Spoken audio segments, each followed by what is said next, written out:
স্ক্রিনে তিনি যখন আসেন দর্শক হাসিতে ফেটে পড়ে। মনোজ বাজপেয়ীর পাশে দ্য ফ্যামিলি ম্যান সিরিজের জেকে চরিত্রে তার অভিনয় লক্ষ লক্ষ মানুষের মন জয় করেছে। পর্দার এই শারিব হাশমিরকে দেখে মনে হয় তার জীবনটা বুঝে এমনই হাসি খুশি, কিন্তু পর্দায় সবাইকে হাসানো এই মানুষটি বাস্তবে হাসপাতালের বারান্দায় বসে একা একা কেঁদেছেন বহু রাত। যখন তার জীবনে বহুল কাঙ্ক্ষিত সাফল্য এলো, ঠিক তখনই তার স্ত্রীর ক্যান্সার ধরা পড়ে। আসুন জেনে নেওয়া যাক বলিউড অভিনেতা শারিব হাশমির এমন এক জীবন সংগ্রামের গল্প যা যে কোনো সিনেমার গল্পকেও হার মানাবে। 1976 সালে মুম্বাইয়ের এক মধ্যবিত্ত পরিবারে জন্ম শারিব হাশমির। তার বাবা জোহর ছিলেন একজন স্বনামধন্য বিনোদন সাংবাদিক। ছোটবেলা থেকেই বাড়িতে বড় বড় তারকাদের আনাগোনা দেখতেন শারিব। মনে মনে স্বপ্ন বুনতেন সুপারস্টার হওয়ার, কিন্তু বড় হওয়ার সাথে সাথে নিজের উচ্চতা এবং লুকস নিয়ে তার মনে তৈরি হয় এক গভীর হীনমন্যতা। নিজের স্বপ্নকে গলা টিপে মেরে তিনি ক্যামেরার পেছনে কাজ শুরু করেন। এমটিভির জনপ্রিয় শো বকরার জন্য স্ক্রিপ্ট লেখা থেকে শুরু করে সহকারী পরিচালকের কাজ সবই করেছেন। বিয়ে করেন 2003 সালে নিজের দীর্ঘদিনের প্রেমিকা নাসরিন।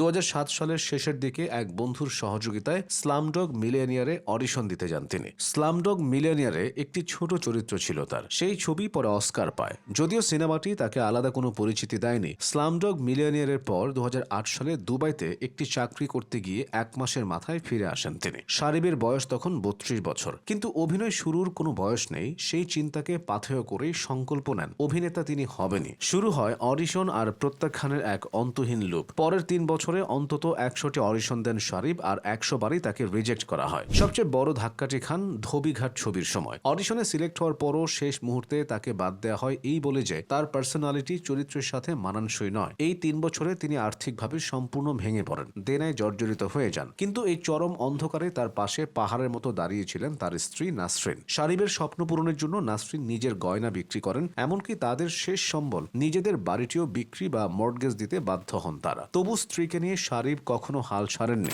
অবশেষে 2012 সালে জব তক হ্যায় জান এবং এরপর ফিল্মিস্তান ছবির মাধ্যমে বলিউডে নিজের জায়গা তৈরি করতে শুরু করেন তিনি। কিন্তু ভাগ্যের আসল খেলা তখনও বাকি। 2018 সালে দীর্ঘ লড়াইয়ের পর শারিবের কাছে আসে অ্যামাজন প্রাইমের mega web series the family man এবং অসুরের অফার। জীবন যেন অবশেষে হাসতে শুরু করেছে। কিন্তু ঠিক সেই সপ্তাহেই তাদের মাথায় আকাশ ভেঙে পড়ে। শারিবের স্ত্রী নাসরিনের মুখের ক্যান্সার ধরা পড়ে। পর্দায় দ্য ফ্যামিলি ম্যান ছিলেন মনোজ বাজপেয়ী, কিন্তু বাস্তবে আসল ফ্যামিলি ম্যান হয়ে উঠলেন শারিব হাশমি। নাসরিনের ক্যান্সার একবার নয়, দুবার নয়, পরপর 5 বার ফিরে আসে। তাকে 4টি বড় সার্জারি, প্রচুর কেমোথেরাপি এবং প্রায় 60টির মতো রেডিয়েশন সেশনের মধ্য দিয়ে যেতে হয়। শারিব এক মুহূর্তের জন্য স্ত্রীর হাত ছাড়েননি। শুটিং এর ফাঁকে হাসপাতালেই রাত কাটিয়েছেন। অন্যদিকে নাসরিনও ছিলেন এক অদম্য যোদ্ধা। এতগুলো সার্জারির পরও তিনি মাত্র কয়েকদিনের মধ্যেই উঠে দাঁড়াতেন। স্বামী আর সন্তানকে আগলে রাখতেন। নাসরিন বলেছিলেন, 22 বছরের দাম্পত্যে আমরা কখনো একে অপরের হাত ছাড়িনি। শারিব আমার জীবনের সবচেয়ে বড় খুঁটি। আজ শারিব হাশমি বলিউডের অন্যতম ব্যস্ত এবং জনপ্রিয় অভিনেতা। দ্য ফ্যামিলি ম্যান, অসুর, স্ক্যাম, 1992,